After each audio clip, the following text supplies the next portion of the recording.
According to Far Out magazine, Michael Douglas, an acclaimed actor, was joined by the Beatles George Harrison and the freewheelin Bob Dylan to celebrate a Golden Globes win.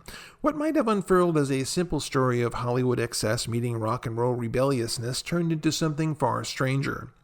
The acclaimed actor shared the story while appearing on the BBC's The One Show, and it had us smiling from ear to ear as soon as we heard it.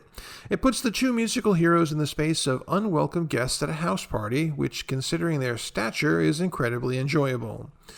Michael Douglas is an Oscar-winning actor with a lot of famous friends. His phone book would be thick with fellow Academy Award winners and legendary cinematic icons. The performer may well be part of one of the most famous families in the world and generally moves in glittering circles. However, there is likely one night that he will never forget, the night of the Golden Globes in 1987.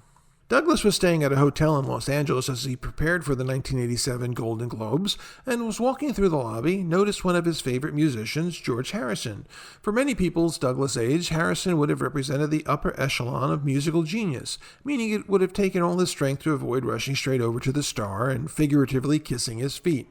Without time to stop and chat for too long, Douglas made his way to the awards ceremony. I was coming out of the hotel to go to the Golden Globes, and there was George sitting there. I was like, wow, recalls Douglas to the host. He told the Beatle, I'm such a fan of yours, before having to leave for the event. After picking up the award for his performance as the iconic Gordon Gekko, Douglas returned to the hotel without fanfare or anybody to share his win with. He had been kept so long at the press junket following the event, he was now without a party to celebrate. By the time you go through the press and come out, everyone's gone home. I went back to the hotel, feeling a little pity and everything else. The phone rang. It's like 12 o'clock at night, adopting a British accent. Hello, Michael, it's George.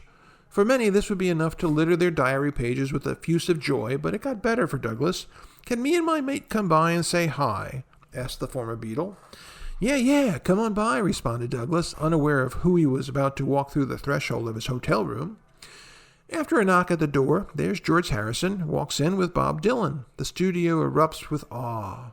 Bob Dylan has the biggest dog with him you've ever seen. And then confusion. We're not sure why Dylan had a giant dog with him, but the image of it is wonderful. Looking to celebrate, Douglas orders some caviar and lays it down in the middle of the table. By the point in the evening, Dylan has still not uttered a word. I'm talking to George, remembers Douglas, and his dog keeps walking across. Bob Dylan still hasn't said anything. Next thing I know, the dog smells the caviar and starts licking it all up. Considering the cost per weight of caviar, the dog likely became the most well-fed canine in town that night. I'm going, this is Bob Dylan's dog eating all the caviar. Bob Dylan hadn't said a word yet, the whole night. Finally, he looks over and says, Far out, the dog loves caviar.